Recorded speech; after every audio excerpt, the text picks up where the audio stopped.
Not a chance.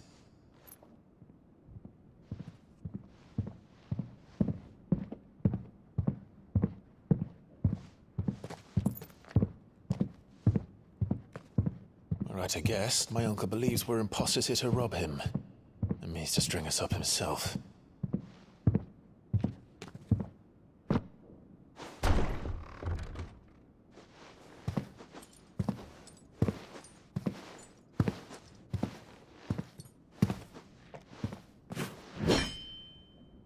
Imagine my surprise when I was told my nephew had come to visit.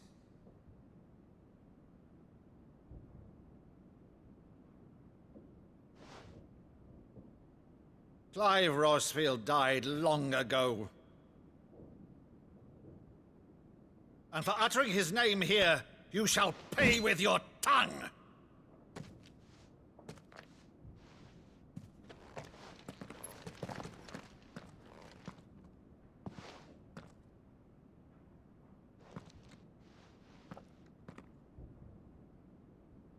You would mock me as well?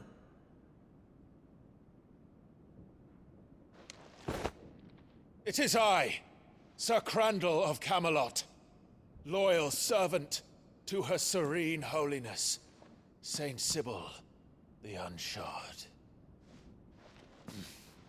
Meadow, thou vile sorcerer, for thy crimes against church and crown, I shall have thy head.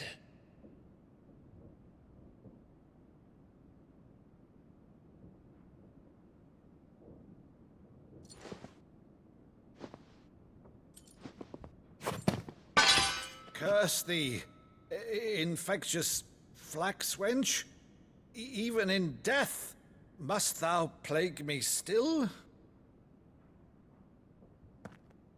Very well. I shall open the gates of hell, that thou might see thy charge once more.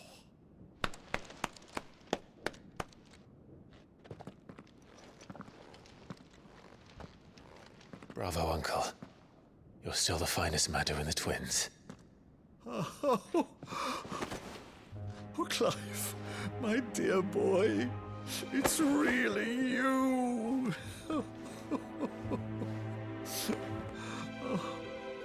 You always were fond of that scene from The Saint of the Sanctuary. Never did let me play Sir Crandall.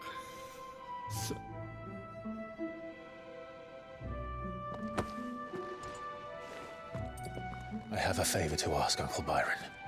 Rutherford, inform the kitchens. There'll be guests. We dine immediately. But, Uncle... You can't very well regale me with the tale of your miraculous preservation on an empty stomach. Go on, sit.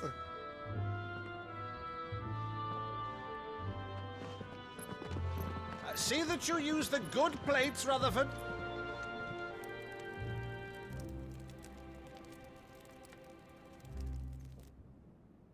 So you arrived late to one of her cullings, did you?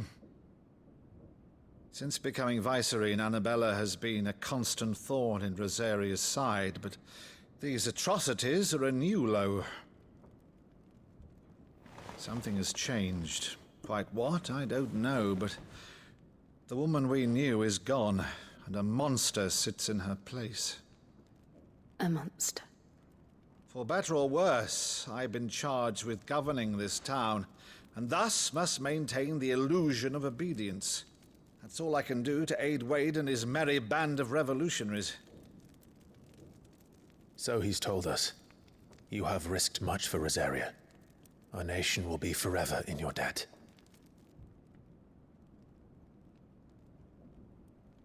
It has been 20 years, Clive. The nation your father and your forefathers fought to defend is no more. Perhaps it would be otherwise had I the courage of my brother.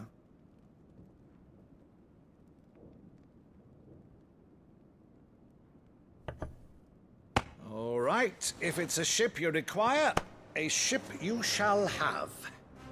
I've a galley in port, but recently relieved of her cargo. She can be outfitted for the voyage in a matter of weeks. So you believe us, then? About everything. Believe you? Ha! Only a fool would believe even half of the things you claim. But until tonight, only a fool would have believed my nephew still lived. And besides, I have it on good authority that Clive is telling the truth. Whose authority? On your own, of course. You've always been a terrible liar. Is that true? It's not untrue. Let's say no more about it, eh? It wouldn't do to linger on my nephew's greatest failing.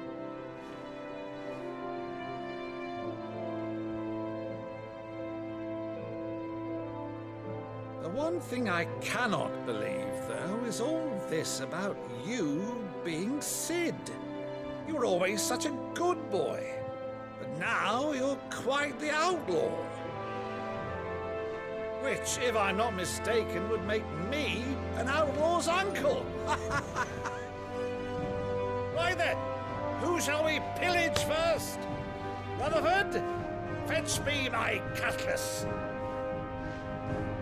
This will be fun.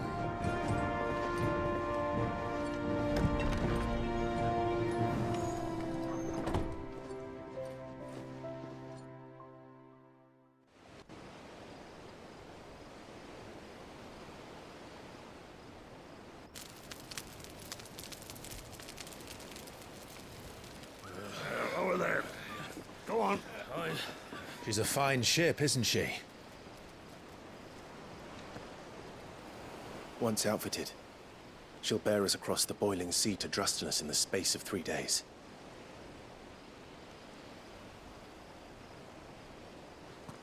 Something on your mind?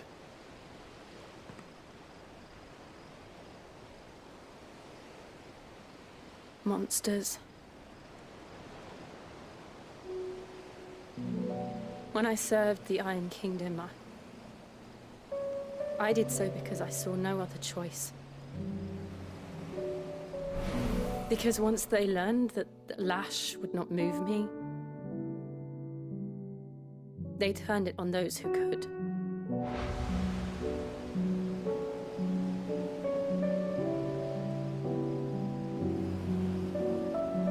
And so I became their puppet.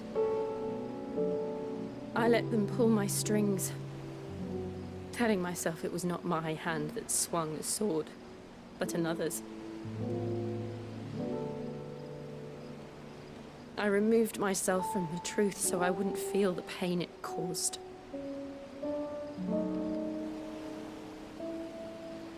And before I knew it, I no longer felt anything. Anything at all.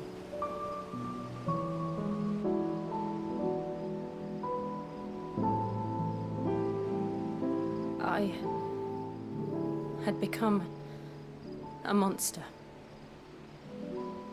Jill.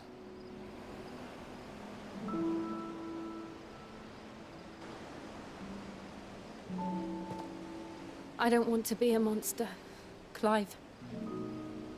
Do you understand? I want to choose a different path, a better path. To live on my own terms. But before I can do that, I need to come to terms with my past.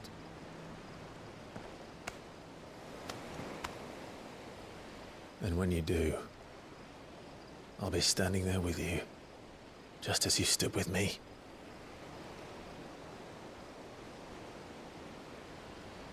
Thank you, Clive. I must atone for my sins. Only then, when it's done, will the monster cease to be.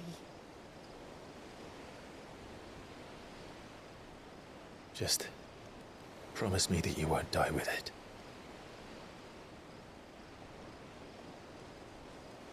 Now, let's get some sleep. The journey back to Benamir is long, and there is much to tell the others.